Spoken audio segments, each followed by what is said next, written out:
Donc cet après-midi, la première table ronde va être sur les convergences et concurrences entre les différents moyens de paiement.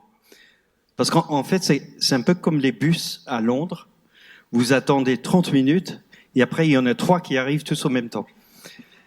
Et si vous êtes comme moi, vous savez pas lequel est le mieux. Il y en a qui sont express, il y en a qui s'arrêtent partout, mais en fait, c'est exactement comme ça. Et donc, dans le paiement, maintenant, on a plusieurs moyens de paiement qui arrivent. Avant, c'était simple. J'avais une carte bancaire, j'avais des espèces, les chèques. Bon, ça, j'ai arrêté il y a 10 ans. Mais maintenant, il y a tellement de choix, on ne sait plus ce qu'il faut prendre. Donc en fait, le but de cette table ronde, en fait, c'est que nos experts ici et Eric, bien sûr, à distance, vont partager avec vous un petit peu leur analyse de la situation, les concurrences, et puis aussi essayer de donner un petit peu leur vision sur comment ils vont aider les consommateurs et les marchands pour mieux naviguer dans toute cette complexité. Donc, on va commencer par les premières questions à Eric. Voilà, Eric, si vous êtes là, si vous voulez dire, suite à les annonces de cette semaine, quelles sont vos réflexions? Oui, c'est le plus simple. Bonjour. Donc, concurrence et convergence entre les différents instruments. Notre panorama formidable, euro numérique, instant payment, tous ces trucs-là en même temps, carte bancaire. Eric, je sais que vous aimez bien parler de l'église au centre du village, alors on vous laisse exprimer votre sentiment. Oui, bonjour à tous et désolé de ne pas être présent parmi vous aujourd'hui, mais bon, hier c'était un jour assez important pour nous et aujourd'hui on a pas mal de travail ici à Bruxelles, donc j'aurais bien voulu être là, mais j'essaierai d'être là la prochaine fois sans faute. Donc oui, écoutez, nous avons en effet mis sur la table hier un paquet qui fait suite à d'autres propositions que nous avions présentées à l'automne dernier, notamment sur les paiements instantanés. Donc évidemment, si on met bout à bout ces différentes propositions, c'est vrai que ça aura certainement pour effet d'accroître l'offre, la diversité de moyens de paiement. Donc avec les paiements instantanés, avec la version numérique de l'euro, avec disons également la proposition sur le cash. Le cash n'est pas nouveau, mais cette proposition, quelque part, prend acte du fait que le cash est encore avec nous pour un moment et on essaye d'en favoriser à la fois l'accès et l'acceptation. Donc, écoutez, on améliore l'offre. Après, ce que le consommateur fera, je dirais ça dépend de beaucoup de choses. Mais je pense pas que l'on puisse se plaindre d'avoir pléthore d'offres, même si c'est vrai que, comme l'a dit Nigel, c'est plus compliqué parce que du coup, c'est plus simple d'avoir un ou deux instruments. Plus il y a d'offres, plus c'est compliqué de choisir. C'est un peu le syndrome qu'on a tous en entrant dans une bibliothèque où il y a 100 000 livres et on ne sait pas par où commencer et quoi choisir. C'est plus facile s'il y en avait 10. Mais bon, on peut pas non plus se plaindre de la diversité. Je dirais qu'à chaque situation, voilà, correspond son besoin et correspondra dans l'avenir son instrument. Maintenant, je pense que ça a été dit ce matin, mais je préfère le rappeler quand même. La Commission n'a pas proposé hier de faire apparaître l'euro digital. La Commission a mis sur la table un cadre juridique dans l'hypothèse, dans l'éventualité, ça reste une éventualité où serait décidée, in fine, l'émission d'euros numériques.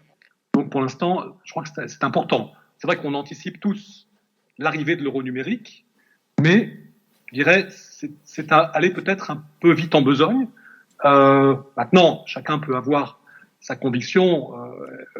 Pourquoi faire tout ce travail si c'est pour finalement y renoncer? Je ne pense pas. Mais le timing, l'échéancier sera important. Et cet échéancier est certainement encore à définir. D'ailleurs, tout est encore à définir puisque notre proposition sera débattue. Bon, donc voilà, nous, lorsque l'on propose un cadre juridique, on essaie toujours d'avoir un volet transparence pour que le consommateur sache quels sont, disons, soit informés des différentes caractéristiques des services, des différentes garanties éventuellement qui sont attachées aux différents instruments. Après, le consommateur, je dirais, on est tous des consommateurs, donc on pourrait tous se poser la question, à quel moment est-ce que on paye par carte, à quel moment est-ce qu'on paye par cash, à quel moment est-ce qu'on paye ou payera avec un porte-monnaie électronique ou autre. Je dirais, ça dépendra, évidemment. C'est vrai qu'au début, lorsqu'arriveront des nouveaux instruments un peu moins familiers, il faudra bien sûr qu'ils trouvent leur place dans le paysage. Mais je pense qu'il y a de la place pour tous les instruments. Le consommateur, in fine, sera celui qui décidera, en définitive, de la viabilité, de la rentabilité et de la pérennité d'un instrument ou de l'autre. Et ça vaut pour absolument tous les instruments, y compris pour le futur éventuel possible euro digital. Donc je pense que voilà, on a la chance en Europe d'avoir un paysage divers et varié qui s'accroît, qui va encore s'accroître le jour où on verra apparaître les premiers instruments de paiement EPI. J'ai entendu Martina ce matin et comme vous le savez, on s'en réjouit. Donc je pense que voilà, l'abondance de biens ne nuit pas. Ça rend peut-être des choix plus difficiles, mais ce sont des bons choix. Ce sont des choix qu'il est important d'avoir. Donc voilà. Moi, je suis très ouvert, très positif par rapport à cela. Après, le marché devra, in fine, par son comportement, par rapport à ses critères, par rapport au prix, par rapport à la convenience, par rapport à tout ça, le marché décidera finalement s'il y a trop d'instruments de paiement, il y aura peut-être du darwinisme, du darwinisme économique. Mais ça, je veux dire, c'est au marché d'en décider. Donc nous faisons notre travail en essayant de diversifier l'offre. Après, on verra ce qu'il en adviendra. Ça sera bien évidemment à chaque opérateur, à chaque émetteur, à chaque distributeur, d'avoir des produits qui correspondent finalement aux demandes de leur clientèle. Et puis ensuite, eh bien, ça sera les lois économiques de base qui s'appliqueront. Pragmatique, comme disent les Anglais. Bon, alors, Bastien, vous avez entendu ce matin Sébastien, bien sûr, Sébastien Raspillier et Gabriel Clumage, que vous connaissez bien, puisque ce sont vos patrons. Vous avez entendu Éric Lacourège, quand même, qui, je pense qu'il y a eu quelques notes, je suis sûr que vous avez entendu les dièses et les bémols qui ont été prononcés ce matin. Je ne sais pas si Éric a entendu Éric Lacourège en fin de matinée. J'ai entendu la moitié de sa présentation. J'ai dû m'absenter à un certain moment, mais j'ai entendu le... On va vous envoyer le texte en entier. Il vaut son pesant de cacahuètes. Bastien, votre sentiment à cette heure-là, bon, vous avez entendu toute cette diversité de discours, etc. C'est vrai qu'on a une panoplie d'instruments. S'ils étaient tous là ce matin, on serait bien mal à l'aise. Comment vous réagissez un peu à tout ça ? Alors, la réaction, elle est assez simple. Je pense que tous collectivement, on a passé soit la nuit à beaucoup lire les textes. Il y a peut-être, je sais pas, peut-être 400, 500 pages de textes nouveaux, 6 textes, que ce soit des règlements ou des directives. Donc, avec mon collègue David Saban, on forme le pôle paiement du Trésor. Il va falloir que les choses se stabilisent, qu'on ait le temps de digérer tout ça, et le processus de digestion, il va être peut-être un peu lent avant de se stabiliser.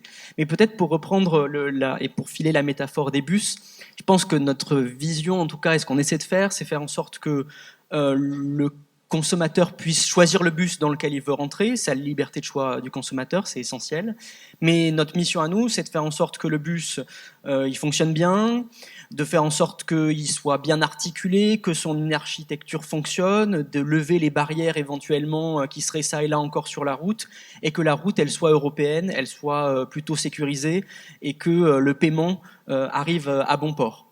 Je pense que c'est cette vision-là avec laquelle on va travailler sur l'ensemble des textes, de surtout bien les articuler. Et quand je parle d'articulation, on a beaucoup parlé des 4 textes phares, espèces, euronumérique, services de paiement et puis open finance. Notre vision et ce qu'on essaie de faire à notre niveau, c'est faire en sorte qu'avec tous les autres textes, que ce soit les textes sur les données, les textes sur l'organisation des services de données, les textes sur LCBFT, les textes DORA, etc. Exactement, DORA, sur la cybersécurité, sur l'identité MiCA. numérique, MiCA également pour les cryptoactifs, que tout ça soit bien harmonieux parce qu'on a conscience, et Gabriel l'a rappelé plusieurs fois, avec notre perspective très industrielle, c'est nouveau pour le Trésor et c'est bienvenu, on arrive à comprendre comment tous ces textes réglementaires peuvent vous affecter et que ça se passe harmonieusement, parce que notre objectif, encore une fois, c'est que le bus, il arrive à bon port. Merci. Et il n'y a pas que des bus domestiques, il y a aussi des bus cross-border. Donc, comment est-ce que, Marianne, comment est-ce que Swift intègre-t-il ces évolutions, notamment pour ce qui concerne les paiements instantanés, qui est une grande partie de l'évolution? Alors, nous, on regarde effectivement toutes ces évolutions. Alors, en Europe, bien sûr. Je rappelle que Swift est une entreprise européenne qui est basée à Bruxelles, certes de portée internationale, mais régulée en Europe. Donc, on regarde avec attention toutes les évolutions en Europe, mais également dans le monde entier. Il faut savoir que il y a plus d'une 60aine de systèmes de paiement instantané dans le monde. Il y a 130 pays qui sont en train d'étudier, voire dont certains d'entre eux ont déjà lancé une monnaie numérique banque centrale. Donc effectivement, et la multiplication des wallets en tout genre. Donc nous, si je reprends ta problématique ton analogie avec les bus, nous, notre problématique, ça sera de s'assurer que si quelqu'un rentre dans n'importe quel bus, qu'il puisse effectivement arriver à bon port et pouvoir monter dans un bus ou dans un autre de façon complètement fluide. Alors, pourquoi je dis ça? Parce qu'effectivement, une des clés quand même de la réussite de cette multiplication de monnaies ou de moyens de paiement, et de leur coexistence, sera d'assurer une interopérabilité. Il faut absolument que un euro digital, si un jour il est émis, puisse être échangé avec un euro fiat, tel qu'on le connaît aujourd'hui, qui puisse être échangé avec contre du dollar, de l'e-dollar, etc. Si les États-Unis lancent leur digital dollar. Donc l'interopérabilité, ça sera clé. Alors, dans le cadre des monnaies numériques banque centrale, mais aussi des systèmes de paiement instantané. Il y a 60 systèmes de paiement instantané dans le monde. Il n'y en a pas un qui communique avec l'autre. Donc, évidemment, au niveau du cross-border, c'est très compliqué d'assurer l'instantanéité des paiements au travers de ces vecteurs de connexion de systèmes de paiement instantané. Alors, pour la stratégie de Swift, c'est simple. On a une stratégie, donc déjà on est une sorte de service public de la finance. On est vraiment, on est une coopérative, on est une utility, on n'est pas du tout for profit. Et notre objectif, c'est de faire avancer la communauté bancaire dans le futur et de nous faire avancer dans le futur des paiements, dans le futur des titres, etc. Donc ça veut dire quoi? Premier axe, c'est de faire en sorte que les paiements et toute forme de valeur, c'est des paiements, c'est des titres, c'est monnaie numérique banque centrale, soient véhiculés de la façon la plus fluide possible, la plus rapide possible. Pourquoi? Eh bien parce qu'il y a une corrélation très nette entre rapidité des paiements et croissance économique. Et là, ça rejoint l'agenda du G20, donc peut-être que j'en parlerai si je peux tout à l'heure, mais l'agenda du G20, c'est extrêmement important. C'est-à-dire tous les pays du G20 se sont penchés sur cette problématique. Comment faire en sorte que les paiements soient moins chers, moins coûteux et plus rapides, parce qu'il y a une corrélation très importante avec la croissance économique. Et il y a un indicateur, il y en a d'autres, mais un des indicateurs, c'est du G20, c'est 75% des transactions internationales doivent être réalisées dans moins d'1 heure. Bon, aujourd'hui, sur SWIFT, on a fait beaucoup de progrès avec la communauté internationale, et donc c'est comme ça qu'on l'intègre aussi. Énormément de progrès, puisque la quasi-totalité, enfin les 2/3 des transactions internationales, wholesale, c'est-à-dire interbancaires et des grandes entreprises, sont faites en moins d'une heure, 50% en moins de 5 minutes. Et si on enlève tous les pays pour lesquels, et c'est là où parfois le bas blesse, où il y a des contrôles de capitaux, où il y a des horaires d'ouverture qui sont pas compatibles avec l'instantanéité, ou des checks de compliance qui sont plus longs que dans d'autres pays, eh bien là, on est quasiment instantané dès aujourd'hui. Alors, ça passe par quoi? Et après, j'arrêterai là. Deux points, enfin deux axes de notre stratégie. Des solutions innovantes. Donc, vous avez tous entendu parler de Swift GPI, justement, qui permet cette rapidité, cette transparence des paiements. On doit le faire aussi pour le retail, et on en parlera tout à l'heure, et les petites entreprises. Donc ça, voilà, ça, ce sont des solutions assez claires qui vont permettre de l'instantanéité des paiements ou la rapidité des paiements internationaux. Et puis, il y a l'interopérabilité, parce que, et là, j'y reviendrai après, il y a plusieurs modèles d'interopérabilité, et on est en train de travailler sur ces 3 modèles d'interopérabilité entre systèmes de paiement instantanés. Merci Fabrice. Voilà, front domestique, front international, enfin intra-européen et international. Une banque qui veut être présente sur tous les marchés, je suppose. Comment elle se positionne? Comment elle réagit? Une banque, d'abord, ça s'occupe de ce que souhaitent ses clients, qu'ils soient comme nous, on est dans un grand groupe, on a des consommateurs, des petites entreprises, des grandes entreprises, des commerçants de différentes tailles, etc. Donc, on observe et on regarde comment notre clientèle, qui est notre fonds de commerce, va se comporter. C'est quoi ses besoins aujourd'hui et demain. Et de ce point de vue-là, on va être attentif, y compris dans le dialogue qu'on peut avoir à différents niveaux, que ce soit avec nos amis des régulateurs, avec les différentes associations, etc., ou les endroits où les choses se font. On va essayer d'influer et d'expliquer pourquoi il faut aller dans telle ou telle direction. Donc si je prends un petit peu les choses comme ça, de manière pointilliste, avec un peu l'observation que j'ai depuis très très longtemps des moyens de paiement, finalement, je vois quoi? Je vois effectivement de nouveau une abondance là de propositions réglementaires qui, je dois le dire, pour une fois, je ne dis pas toujours, vous savez que je fais pas beaucoup de langue de bois, je trouve qu'il y a pas mal de textes qui sont plutôt bienvenus au bon moment. Oui, Eric. Merci Eric, on dialogue beaucoup, mais par exemple, en allant vite, je trouve que la DSP3, qui vient beaucoup corriger ce que les banquiers avaient dit, qui n'était pas très bien dans la DSP2. C'est un bon texte. C'est un texte qui me semble équilibré et qui va être pas mal. Il y a le règlement pour faciliter la mise en œuvre de l'instant payment et donc de la stratégie européenne autour de l'instant payment qui me semble bienvenue. Là, il y a encore des progrès à faire pour mettre fin à la fragmentation qui existe encore, parce que pour ceux qui pensaient qu'il y avait un marché unifié des moyens de paiement, et en particulier à partir de l'instant payment, c'est pas encore vrai, c'est pas encore tout à fait vrai. Il y a un gros sujet que le texte essaie de commencer à régler, mais qui ne règle pas complètement, c'est les problématiques de filtrage. Donc je crois qu'on en a parlé un petit peu ce matin, mais aujourd'hui c'est pas réglé, et si on doit continuer à filtrer voilà, contre les listes américaines, vous savez, on a ces obligations de filtrage pour des raisons d'anti-money laundering, etc., lutte contre le blanchiment et financement du terrorisme.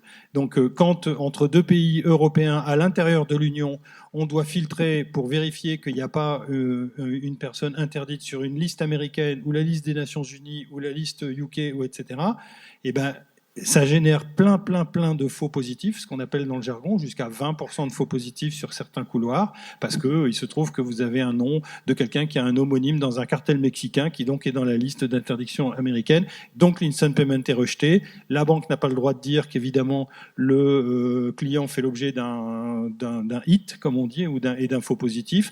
Et donc pour lui, le système ne marche pas. Ça fait un moyen de paiement qui ne marche pas.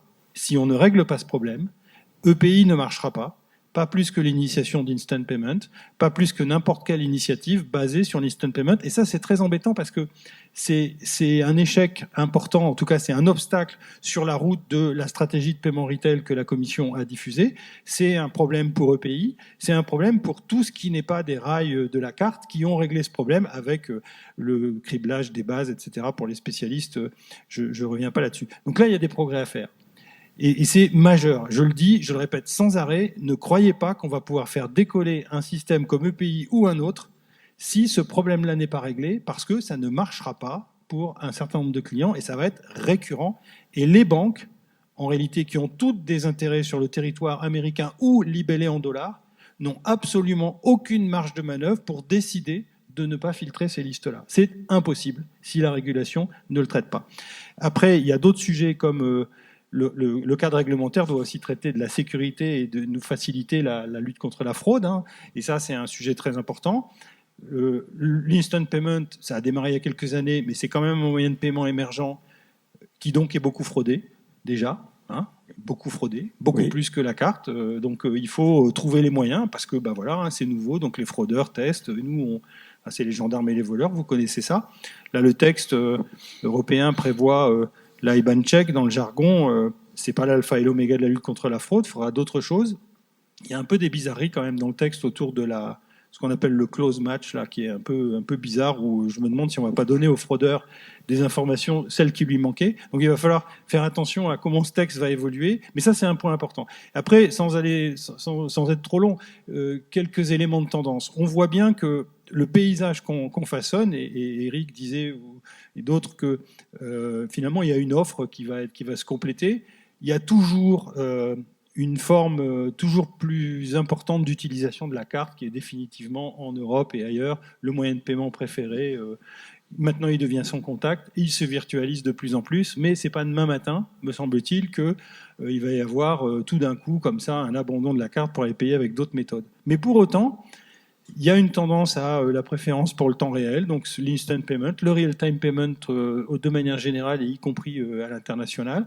Donc ça, c'est pour ça que les banques, la banque que je représente et d'autres ne sont pas schizophrènes en disant que d'une part, on continue d'innover sur la carte et en même temps, on prépare l'avenir et on va vers EPI pour faire les deux et laisser le choix aux consommateurs et de faire cohabiter tout ça avec des use cases qui trouveront leur point d'équilibre. Donc ça, c'est important qu'on puisse faire ça. Et peut-être un mot pour finir sur des sujets qu'on a un peu évoqués, qui sont des thématiques un peu récurrentes, hein, sur les thématiques autour de qu'est-ce que doit faire l'Europe en matière de souveraineté. Là, moi j'observe que c'est un sujet qui est très compliqué en réalité, parce que, par exemple, d'abord, dans les paiements, il y a plusieurs types d'acteurs. Il y a les émetteurs, ou ceux qui tiennent les comptes, hein, et des particuliers, donc ce sont des banques, des néobanques, des tiers qui ont le droit maintenant, depuis la DSP 1, de faire cela, ou la DSP 2. Il y a à l'autre bout les marchands, il y a les prestataires de services pour les marchands, les acquéreurs, puis il y a des systèmes de paiement, des schemes. Il y a par exemple une tendance qui continue, hein, qui est que du côté de ce qu'on appelle l'acquisition et l'acceptation, eh bien, il y a des grandes plateformes très puissantes, certaines d'origine européenne mais d'autres pas, qui sont en train de prendre des parts de marché très significatives. Et moi, je ne sais pas très bien ce que c'est qu'un moyen de paiement souverain si à la fin, de toute façon, les gateways qui viennent vers le commerce sont toutes non européennes ou majoritairement non européennes. On pourrait dire la même chose d'ailleurs des téléphones. Hein. Moi, j'ai beau chercher, j'ai pas trouvé de téléphone européen en fait à mettre dans ma poche ou dans celle de nos clients. Donc, quand on passe par un téléphone, d'une certaine manière, il y a ça. Ouais. Et puis après, il y a le marché tel que la Commission européenne ou les régulateurs l'ont souhaité. Moi, j'observe que le texte qui est sorti en 2015, il a décidé qu'il ne fallait pas des monopoles ni domestiques, ni internationaux, etc. Il a dit que tout le monde doit pouvoir faire la compétition, cohabiter, chacun avec ses avantages, ses inconvénients. Et Et c'est comme ça qu'on a cette concurrence bien connue, entre les schemes de cartes. Certains sont plutôt low cost, d'autres sont plutôt plus facilitant l'innovation. Et en tout cas, le paysage qu'on a connu dans le passé n'existe plus vraiment, celui où il y avait une espèce de cohabitation entre gentlemen, où tout ce qui était paiement domestique était fait par le scheme domestique et tout ce qui était hors de France était fait par les autres schemes. Donc ça, c'est un monde avec lequel on doit vivre, et chaque acteur trouve son compte. Et voilà, on a ces grandes tendances-là. C'est une très bonne transition, parce que Fabrice, évidemment, la STET est incontournable en France en ce qui concerne les transactions bancaires. Donc, comment est-ce que la STET voit l'évolution dans le monde de paiement et la complexité qui va venir?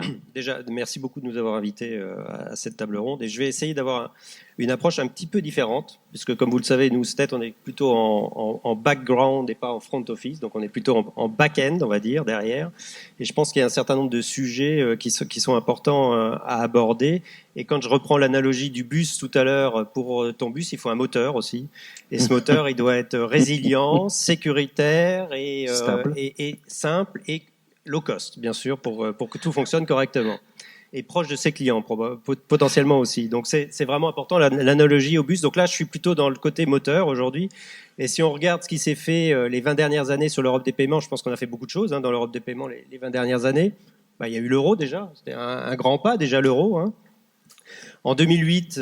il y a eu tout le SEPA, donc STET était là aussi pour la mise en place du SEPA, du SCT, du SDD, des virements, etc. Ça a été des grands travaux à la fois pour les infrastructures de place, mais aussi pour les banques. Et effectivement, quand on a mis en place le SEPA, j'entendais ce matin la discussion, on était vraiment dans un mode fragmenté, sans interopérabilité, même s'il y a un acteur aujourd'hui qui gère, on va dire, de façon pan-européenne les virements SEPA en Europe, il y a peu d'interopérabilité en Europe autour du SEPA, du SCT et du SDD.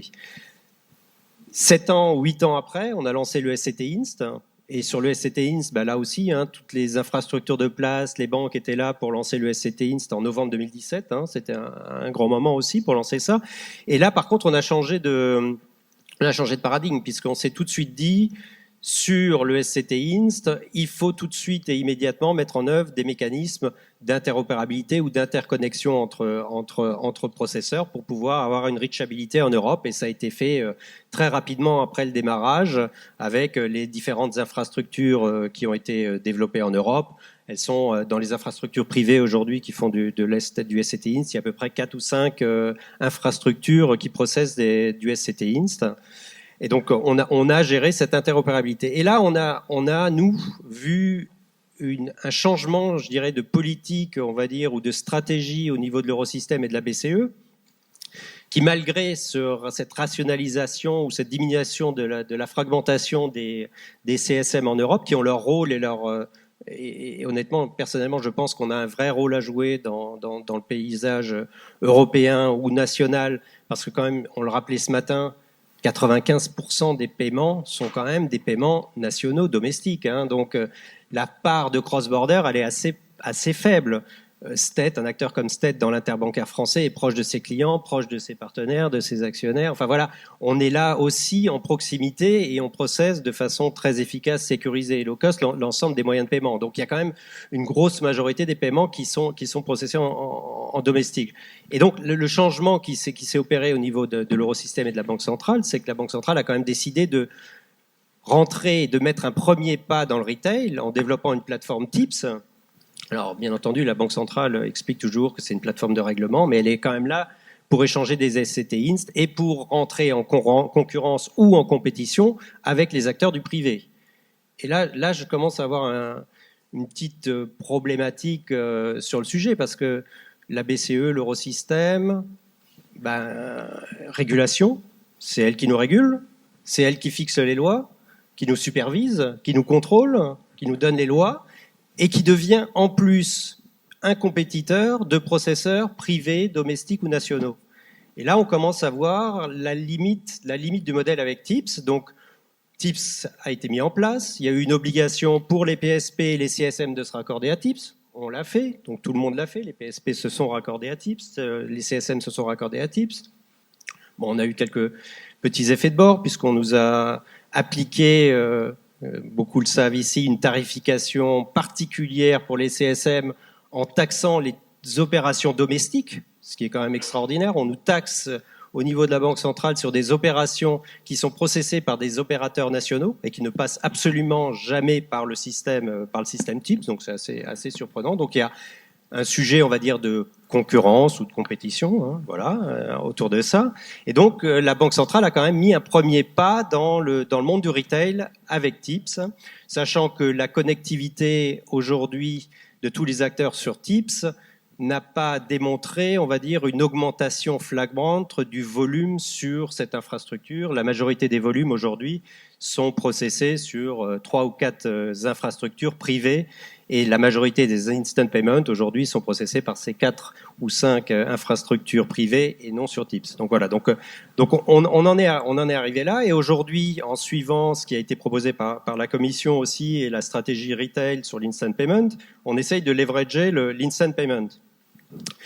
Et dans ce cadre-là, effectivement, moi et nous, on a été surpris effectivement sur cette proposition d'euro numérique. Alors je ne vais pas repartir sur tous les sujets de compétition avec les banques ou de problématiques bancaires sur le sujet, mais sur cet euro numérique, il y a une deuxième problématique, c'est une problématique de processeur aussi. Aujourd'hui, l'euro numérique tel qu'il a été envisagé, on a dit ce matin, effectivement, la majorité des travaux sur l'euro numérique, ça a été des travaux techniques, et une centralisation totale de l'ensemble des moyens des paiements euro digital sur une plateforme centrale de l'eurosystème, sans aucune possibilité d'avoir des acteurs externes ou des CSM ou des acteurs, des intermédiaires domestiques qui sont là aussi pour faire le tampon en termes de résilience, de points de failure, de disponibilité et de proximité des clients. Donc l'ensemble des opérations seront traitées, processées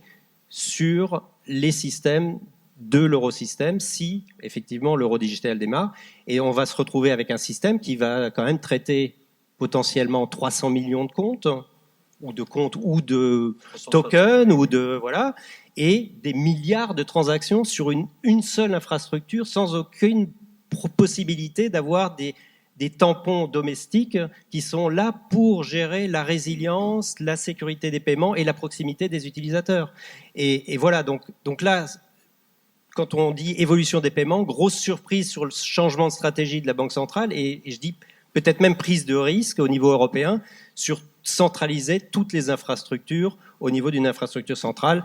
Si on regarde ce qui se passe sur d'autres pays, aux États-Unis ou d'autres pays, il y a des infrastructures privées, il y a des infrastructures publiques et il y a une compétition faire entre les différents. Alors juste sur ce point, moi j'ai compris qu'ils ne voulaient que la traçabilité sur leurs ordinateurs. Alors c'est plus que la traçabilité. Stade, c'est plus que la traçabilité puisque le settlement proprement dit sera réalisé sur les comptes de la Banque centrale. Donc c'est plus que la traçabilité. La validation des paiements qui seront effectués en euro digital seront comptabilisés dans les banques, dans le compte de la Banque centrale et seront comptabilisés. Donc c'est plus qu'une traçabilité. C'est vraiment de la centralisation des paiements. Si le système central tombe, les paiements ne passent plus. Alors c'est très bien. Tu arrives justement dans la deuxième question. C'est ces évolutions, l'instant payment. Au niveau national ou européen, mais aussi l'euro numérique, et puis avec les évolutions que l'on connaît avec EPI, etc. Quels sont les investissements, Rodolphe garde le micro, quels sont les investissements que cela pourrait générer pour vous, que cela devrait générer, ou que vous pourriez envisager justement pour y faire face? Alors, donc nous, disons qu'on va essayer, dans la mesure du possible, et de toute façon on va continuer à discuter avec la Banque centrale, l'Eurosystème, pour garder un rôle et voir effectivement comment on peut aider les banques sur ces sujets d'euro digital, si on peut gérer des processus qui sont pas très loin de ce qu'on fait. Je pense alors je vais pas rentrer dans la technique, les waterfall, reverse waterfall, qui sont le lien entre de l'euro digital et de l'euro commercial, etc. Donc là, je pense qu'on a encore un rôle à jouer. Après, en termes d'investissement, il faut ce type de plateforme, il faut comprendre que des investissements pour ce type de plateforme vont être des investissements gigantesques, à la fois au niveau de la plateforme centrale. Moi, je sais ce que ça coûte, une plateforme d'instant payment, donc je vous dirai pas combien ça coûte, mais ça coûte cher. Ça coûte cher à mettre en place et à maintenir et à exploiter et avec toutes les règles de sécurité qui vont derrière. Donc là, il y a des investissements qui vont être très lourds. Au niveau des marchands, de l'acceptance, il va y avoir des investissements qui vont être très très lourds. Au niveau on n'en parle pas beaucoup des marchands, mais les marchands, les commerçants vont avoir de leur côté une comptabilité particulière à tenir sur ces comptes d'Eurodigital qui sont comme du cash. Aujourd'hui, les marchands ont des comptes cash, des comptes banque commerciale, et là, ils vont rajouter des comptes monnaie de banque digitale. Alors, il va y avoir toute une gestion de ces marchands qui va être compliquée à gérer. Il y a des mécanismes compliqués à gérer qui sont aujourd'hui gérés par des intermédiaires, d'agrégation de comptes, etc., qui devront être gérés. Donc, côté marchand, des investissements lourds aussi. Donc, il va y avoir des investissements dans le marché qui vont être très, très lourds. Et je ne parle pas des investissements côté banque pour mettre en œuvre le digital, toute cette digitalisation, la distribution d'Eurodigital, etc. Donc, on est sur des investissements qui sont très lourds et particulièrement lourd sur d'une plateforme centrale, hein, c'est clair. Et Fabrice, pour la BPCE En fait, nous d'abord, on a, je dirais un mot sur l'Eurodigital, mais on a d'abord comme projet là, tout de suite, hein, maintenant, on est en plein dedans, Fred l'a expliqué ce matin, on est en train de faire en sorte de démarrer EPI. Parce qu'on a investi lourdement dans EPI pour en faire un des véhicules à taille européenne, ou en tout cas capable de jouer dans la cour des grands, parce que c'est comme ça qu'on prépare l'avenir et cette stratégie autour de l'instantanéité. Donc ça, c'est beaucoup d'investissements technologiques, c'est beaucoup de bandes passantes consommées, c'est beaucoup aussi d'investissements en marketing pour aller fabriquer un réseau de commerçants le moment venu. Parce que démarrer le P2P, c'est bien sympa, hein, c'est pas très très compliqué. En plus, on a une base installée en France qu'on va pouvoir migrer depuis Pélib jusqu'à EPI, mais une fois que ça s'est fait, ça fait pas un business case. Donc, il va falloir aller beaucoup plus loin. Donc ça, on va passer les 2 prochaines années à faire ça. DSP3, est-ce que ça a des impacts DSP3, je pense qu'on a... on n'a pas trop d'impact, mais enfin, en tout cas, ça nécessite d'être regardé de près. Nous, on est déjà compliant, archi-compliant sur l'authentification forte, tout ça. On a développé les API qui fonctionnent correctement. Donc la balle n'est pas tellement dans notre camp. Ce qu'on voit surtout dans la DSP3, c'est qu'il y a un certain nombre d'acteurs qui avaient des interprétations toutes personnelles de ce que c'était que l'authentification ou de ce que c'était que la connexion et le type d'information qu'on pouvait récupérer à travers les API ou en dehors. Donc tout ça va se rationaliser, la balle n'est pas tellement dans notre camp. Bon, il y a effectivement des choses qu'on va surveiller de près, notamment en termes de level playing field et aussi de risque. C'est le fait que de nouveaux acteurs disent qu'ils veulent se connecter, ou en tout cas on fait le lobbying pour que le texte leur permette de se connecter directement à la STET ou à d'autres. J'avoue que je ne sais pas très bien à quoi ça leur sert, parce que nous on voit pourquoi les gens, les acteurs de taille intermédiaire viennent chez nous finalement prendre la compliance, la licence et toute la complexité et le risque sur les épaules de BPCE ou BPCE Payment Services pour derrière faire leur business et pas s'occuper de ces connectivités-là. Mais enfin, on verra bien. Donc DSP3, pas trop. On a aussi, nous, des travaux de préparation et de rénovation de notre socle industriel qui doit continuer d'évoluer, y compris sur la carte, parce qu'on continue d'innover avec l'ensemble des schemes. On a aussi un programme de rattrapage un peu et de modernisation de cartes bancaires compte tenu du fait qu'il n'y a pas de pays carte, hein, donc vous le savez. Donc il faut aussi que, si on se réfère à ce que je disais tout à l'heure, la carte a encore de beaux jours devant elle, donc il faut absolument que le scheme domestique soit en capacité de continuer à avoir une certaine visibilité et part de marché. Et puis il y a une vraie question, une vraie inquiétude pour nous, c'est si on nous demande d'investir de manière obligatoire dans un Eurodigital pour le distribuer gratuitement, même si on est indemnisé d'une certaine manière, là j'avoue que des investissements pour des choses inutiles, en tout cas qui ne trouvent pas, ou en tout cas qui jusqu'à présent n'ont pas encore trouvé leur public, et j'ai bien entendu le discours de M. Lacourèche qui n'a pas changé le fait que pour l'instant personne ne sait très bien à quel problème ça répond, puisque toutes les solutions, et l'euro est déjà très très très largement digitalisé. Donc ça nous embête quand même beaucoup en termes de banque, de se dire qu'on va peut-être nous demander d'investir là-dessus, avec en plus, comme effet probable, une problématique sur les dépôts, sur le coût de la ressource, sur l'éviction, etc., quoi qu'on en dise. Donc ça, c'est vraiment le paysage pour nous sur lequel on sera très vigilant. Marianne, même question. Alors, nous, de notre côté, on investit en fait beaucoup pour justement faire en sorte que les paiements soient instantanés et sans friction. Alors, je voudrais rebondir sur ce que disait Fabrice. Il y a un point très important, et notamment dans les paiements internationaux, mais demain dans les paiements au niveau européen, et qui plus est, si les paiements deviennent instantanés, c'est effectivement le fait qu'un paiement instantané, si il est mal renseigné, si on n'a pas détecté des anomalies ou des fraudes en amont, eh bien, il est rejeté tout simplement. Et donc là, on risque d'avoir de nombreux rejets. Donc nous, on a beaucoup investi sur ce qu'on appelle la prévalidation. Donc c'est extrêmement important, effectivement, de prévalider avant que le paiement parte, et que ce soit d'ailleurs au sein de l'Europe, puisque maintenant la Commission le propose avec la validation du nom et de l'IBAN, mais encore plus au niveau international. Donc il faut absolument prévalider les données essentielles de compte, faire en sorte aussi de vérifier s'il y a une anomalie ou de la fraude avant le paiement. Et donc pour cela, donc comme je disais, on a investi dans une solution de prévalidation au niveau international qui pourra être réutilisée au niveau européen. Je vais vous en parler maintenant, mais également au niveau de l'intelligence artificielle, évidemment. Donc on a investi massivement dans ces nouvelles technologies pour pouvoir justement détecter toute anomalie, toute fraude pendant le paiement, mais surtout avant le paiement quand il s'agit de paiement instantané. Alors au niveau donc de la prévalidation et de ce que demande la Commission européenne en Europe, donc nous on a un système de cross-border, de prévalidation au niveau international. Mais on se dit qu'effectivement, il serait intéressant de pouvoir offrir, alors non pas forcément une solution en propre qui réponde à toutes les caractéristiques européennes, parce qu'il y a déjà des solutions qui existent en Europe. Il y en a une en France, donc c'est Pamail, aux Pays-Bas, SurePay, Iberpay en Espagne, etc. Mais de pouvoir offrir une sorte d'interopérabilité entre ces solutions domestiques ou des solutions pan-européennes qui viendraient à se créer. Donc voilà, donc Swift pourrait offrir cette interopérabilité, mais même au travers de cette solution de prévalidation. C'est-à-dire que vous utiliseriez la solution de prévalidation en l'envoyant à CEPAMEL, en l'envoyant à SurePay, etc., en fonction de la nature et de la destination du paiement. Donc ça c'est un premier point. Le deuxième point que je voulais mentionner, c'est au niveau donc de l'interopérabilité même des systèmes de paiement instantané. Donc là-dessus, il y a au moins 3 modèles qui vont émerger, qui vont coexister.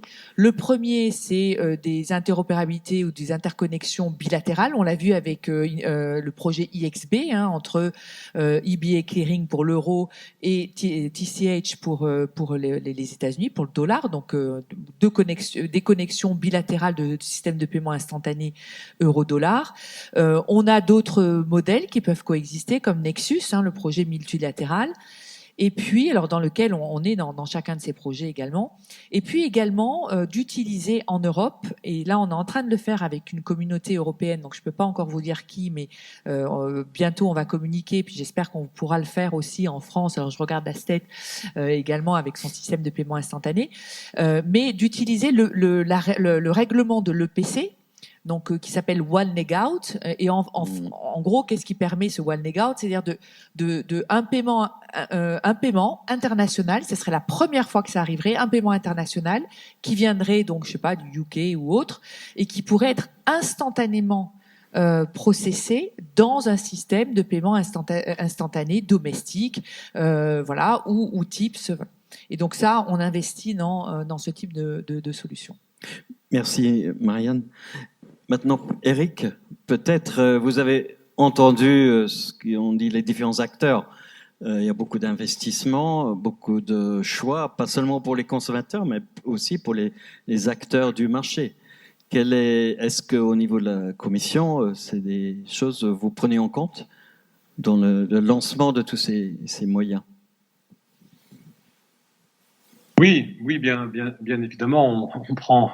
Avant de lancer un paquet comme celui qu'on a lancé hier, vous imaginez bien qu'il y a 3 années de travail de fond en concertation avec le marché dans sa grande diversité, et tout ça est précédé d'une étude d'impact qui a d'ailleurs été publiée hier avec la PSD PSR, Il y a une étude d'impact de 200 pages dont je recommande la lecture. En plus Oui, des mais ce soir, Merci. ce soir. Oui. J'ai pas Voilà, eu le temps. Donc, tout ceci pour dire que oui, bien sûr, les aspects financiers sont évidemment pris en compte et on ne se résout à faire des propositions que lorsqu'on a la conviction que financièrement, les avantages l'emporteraient sur les inconvénients. Et c'est donc tout l'objectif de ces études d'impact. Donc oui, bien évidemment, on a bien en tête ces éléments-là. On ne peut pas que nos établissements financiers soient en train de courir un marathon avec un sac de ciment sur le dos. Bien évidemment, ce marathon il y a, mais il faut qu'on le court, je dirais à armes égales avec la concurrence. Donc c'est à nous de veiller à ce que les standards, et tout standard a un coût, je crois que ça avait été dit dans ce panel ou avant, tout standard a un coût, donc on veut évidemment que le coût soit le plus raisonnable possible et que les avantages l'emportent évidemment sur les inconvénients. Donc oui, je suis bien conscient de tout ça. On est toujours très sensible, et moi j'y suis personnellement très très très sensible à ce que quoi que l'on fasse, on le fasse de manière raisonnable et non pas idéologique. Et quand je dis raisonnable, ça veut dire en prenant en considération tous les éléments, y compris le coût. Donc nos PSP, nos entreprises sont dans un marché mondial qui n'est pas qui est très concurrentiel, et on veut préserver leur caractère concurrentiel tout en garantissant une sécurité, une protection, etc. Donc c'est pas toujours facile, bien évidemment, de trouver le point d'équilibre entre toutes ces considérations. On fait bien évidemment de notre mieux pour y parvenir. Je laisse chacun juge de dire si on y est parvenu ou pas hier avec notre package. Mais en tout cas, ce que vous avez dit tous a beaucoup de sens. Et les réflexions de Fabrice sur les listes, nous les connaissons. Il le sait bien, il y a des obstacles politiques, juridiques, mais aussi politiques non négligeables. On aurait bien aimé, évidemment, que les frictions qui découlent d'un screening, d'un filtrage de listes nationales, qu'elles soient européennes ou étrangères, ces frictions, malheureusement, subsistent. Nous avons, j'ai la faiblesse de le croire, retiré une grande partie des frictions en éliminant le besoin d'avoir un filtrage transaction par transaction s'agissant des listes européennes, qui d'ailleurs reprennent des listes de l'ONU. Donc, les listes de l'ONU, tu peux les enlever de ta liste, Fabrice, mais c'est vrai qu'il reste des listes nationales. Et d'ailleurs, peut-être que le premier effort consisterait à ce que tu en parles à ton voisin de droite, puisqu'il y a des listes françaises également. En train de faire, oui. Voilà. Il va nous répondre, Bastien, dans une minute. Voilà. Donc voilà, il n'y a pas que des listes américaines dans cette affaire. Bon, donc voilà. Mais moi, je me réjouis en plus d'entendre que globalement, et ce que dit Fabrice m'a rassuré, parce qu'évidemment, quand on lâche un paquet législatif comme celui-là, on est très très soucieux de savoir ce que ceux qui vont devoir l'utiliser en pensent, et je suis disons intéressé de ce qu'a dit Fabrice, mais je me doute bien qu'il y a encore certainement des points à améliorer, et nous le ferons avec les co-législateurs le jour venu, avec le Conseil, avec Bastien et ses confrères au Conseil, et avec le Parlement bien évidemment le jour venu. On n'a pas la prétention d'avoir mis sur la table disons quelque chose qui restera en l'état jusqu'à la fin. Ça ne sera jamais le cas. Bon, voilà. Donc, amélioration, il y aura, et nous le ferons bien volontiers. Merci. Bastien, alors, effectivement, réaction par rapport à ce qu'ont dit nos amis et Eric, et puis aussi ce que disait Gabriel ce matin, c'est-à-dire il faut que tout ça, maintenant, stabilise un peu le plan d'investissement à moyen terme, parce que bon, on peut pas leur demander à tous les PSP, banques ou non-banques, on peut pas leur demander comme ça de courir derrière l'échalote tous les 2 ans avec des tas de projets. Donc, comment vous appréhendez ces questions-là Alors c'est ce que je disais tout à l'heure, je pense que l'approche elle est essentiellement industrielle, proche de vos différents business models et aussi bien sûr parce que c'est notre biais au Trésor avec une approche de protection du consommateur, ce qui insuffle aussi nos éléments de position. Peut-être pour clarifier sur la manière dont on veut que tout ça s'articule, disons que pour nous, ce qui est vraiment au centre, et l'église au milieu du village, comme le dit souvent Eric, c'est Eric, des droits d'auteur, hein. PSD, PSR, qui pour nous sont le cadre pour faire des services de paiement.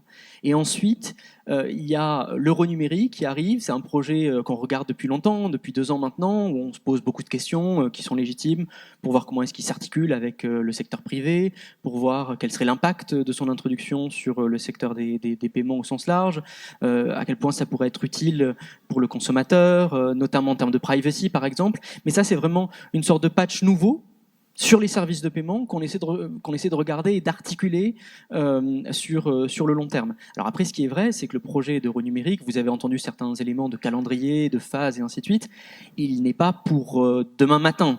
C'est un projet où on va mettre du temps à le discuter au Conseil et c'est naturel, avec le Parlement européen, et ensuite sa réalisation industrielle, si jamais il est effectivement lancé, elle va aussi prendre du temps. Mais il y a dès aujourd'hui des problématiques qui nous sont chères, vous en connaissez certaines, le fameux cas d'Ibencheck par exemple, le filtrage des sanctions, le règlement virement instantané par exemple, il peut très très rapidement permettre de résoudre des problèmes, de faciliter le lancement du virement instantané, voire en cross-border, le lancement que l'on salue toujours de pays. Donc voilà, il y a vraiment des calendriers différents, avec des temps différents législatifs, qui nous permettent aussi, sur certains, comme je commençais mon propos avec ça tout à l'heure, de digérer un petit peu ce qui est proposé, et d'autres, on voit tout de suite à quels endroits on pourrait intervenir. Donc typiquement, les virements instantanés, c'est dans cette logique-là qu'on l'a fait, et je pense qu'on a déjà fait une première étape en enlevant les hits sur les listes européennes, en tout cas. Voilà, il y aura beaucoup moins d'homonymie qui sortiraient de ces listes européennes, grâce à un criblage des bases de données et plus à la transaction, mais j'ai entendu qu'on peut encore progresser dans le texte, donc c'est bien pris. Merci. Merci beaucoup. Donc, en conclusion, est-ce que chacun, commençons par vous, Rodolphe, pourrait dire quel est votre grand message suite à ces... Et surtout pour les consommateurs, qu'est-ce qu'on peut leur pour dire? les consommateurs. Oui, pour les consommateurs. C'est moi ton problème pour toi, mais effectivement. Oui, alors pour les consommateurs, moi je pense qu'aujourd'hui on a quand même un panel d'instruments de paiement ou de moyens de paiement qui sont là et qui sont quand même efficaces, qui marchent, dont des moyens déjà qui sont souverains, donc des schemes qui sont souverains, voire domestiques, voire nationaux, et des processeurs domestiques ou nationaux. Donc il y a déjà un certain nombre de choses qui sont en place, qui fonctionnent bien. Avec on n'en a pas parlé, il y a du co-badging, donc même si les schemes domestiques cartes, quand ils sont co-badgés avec des schemes internationaux, ça permet de payer partout dans le monde, en Europe et partout. Donc il y a quand même des choses qui marchent et qui sont efficaces et robustes. Donc ça, sauvons et protégeons ce qui a été fait au niveau souverain, national, domestique. Donc ça, je pense que ce sont des assets qu'il faut conserver.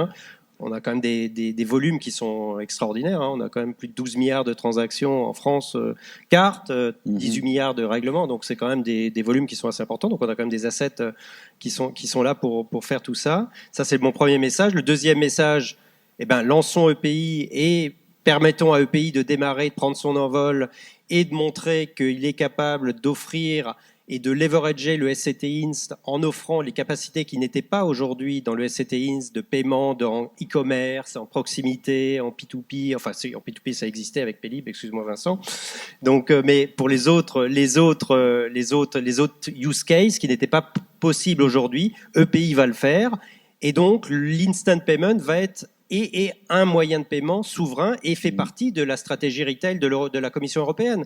Et on essaye de leverager l'instant payment et suivons cette stratégie européenne des paiements avec l'instant payment sur lequel on a investi lourdement tous et sur lequel c'est quand même un moyen de paiement du futur. Donc voilà. Et puis pour le reste, attendons de voir. Merci Rodolphe. Marianne?